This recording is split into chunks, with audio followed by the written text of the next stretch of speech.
Probably never thought I'd say this, but hooray for minus 27. I think this is the first day the water isn't frozen about a week.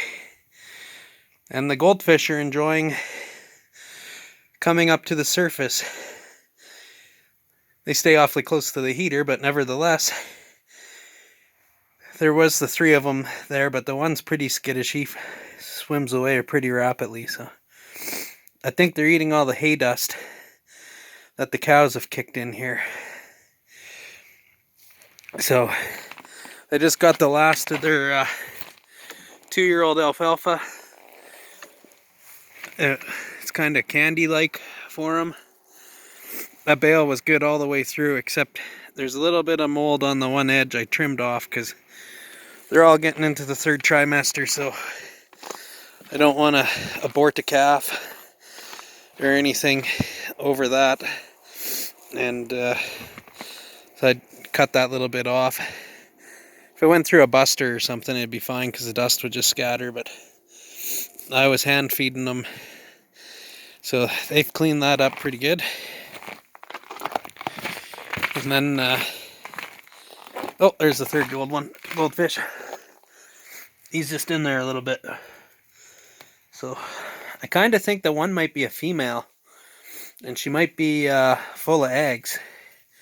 The one's a little bit bigger than the other one.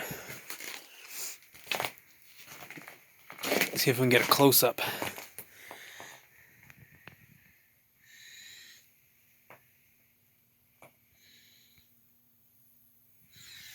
So I think that one is the female.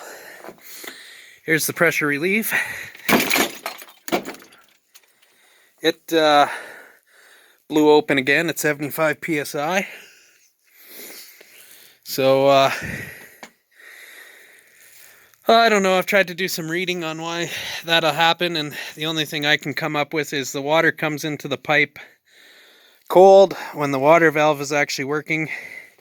So let's say it's close to 0, 4 degrees or something, whatever it comes out of the ground at. The cows drink, the trough fills up, the water valve closes. The water sits in there for an extended period of time. With the heat trace on, it heats the water, expanding it. I know it's probably not going to get anywhere near to boiling, but regardless, I think the water expands. It's got nowhere to go because there's a check valve right about there somewhere, and then there's a manual T valve or whatever there.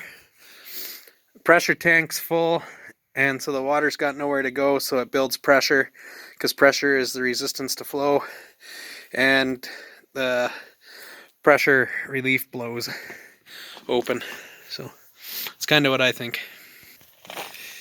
They've ate the center. This is one thing I don't like about these bull feeders.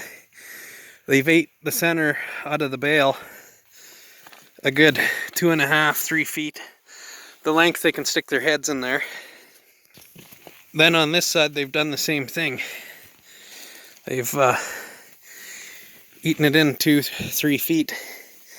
So they've been cleaning the bottom of the trough up fairly good. Well, I can't push the bale over. I've tried. It's wedged in there, or it's frozen or something. So I've been hand bombing them feed the last couple days from the calves. I had an emergency bale prepped just outside the calves pen, and it's a good thing too, because there's no way I was starting a tractor at minus 40. I tried last year and the Massey just used up all the fuel out of the fuel filter and then had air in all the lines, so I had to air bleed it. And Belarus, I've never been able to start below minus 25, no matter what I do with it. So they get a couple 100 pounds of hay a day from the calves bale. So as a full bale, let's say these bales are 1350, divide by 3 days. So the calves are getting some of that, so it'd be a little bit over 400 pounds a day. The calves, let's say, are getting 100 plus pounds of that, so these guys are getting 300 pounds a day. Divide it by 12, that's right in the ballpark, 24, 26 pounds a day, which is what they eat. Plus they have their second cut alfalfa, which I figure they're getting 4+ pounds a day of that. Plus, on the extreme cold days, they were getting fed chop, which is an oat barley mix. And they're probably getting 2+ pounds a day of chop each. So I was going through a 50-pound bag every couple days. Again, the calves are getting some of that. So there's a little bit left out in the feeders in the south pasture, which I seen them at this morning, or this afternoon when I got here. And then what they're able to eat out of that bale that's stuck in the feeder there. And there's the remains of the emergency bale. And I pitchforked that over 3 days. So that's quite the workout. So the calves are in here on their bale. Just going through it. It's actually quite nice. A lot of alfalfa in it. It's a little dusty, but I've noticed the dust as the alfalfa leaves are shattered. I hate to say this, but I think I was baling with the alfalfa being slightly overdried. It's in here nicely, and they get it. It's just, it's all shattered, and there's quite a bit of alfalfa dust. So it's still a good bale, though. Timothy looks good in it. That's a little bit big. It's probably 4-inch head there, but that's extreme. It's all 3-inch, 3.5-inch, maybe 4-inch seed heads, which is about where the Timothy should be at. The alfalfa is full flower. There's no doubt about it. That's a flower there. It's hard to tell, but it's full purple flower. And there's a lot of it in here. I can tell where this bale came from because we have a small slough in the center of the field, and there's a slight amount of slough grass in this bale.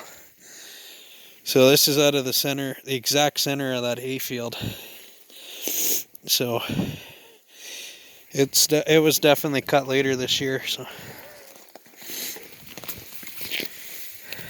the calves like it anyways. There's chocolates. So I loaded their hay feeder up with the remains of the bale, so I don't know what's in here, a couple 100 pounds. They had some still sitting in the bottom, and it looks like a huge amount because it's all fluffy. So anyways, thought I'd just show you the fish. Enjoying -27.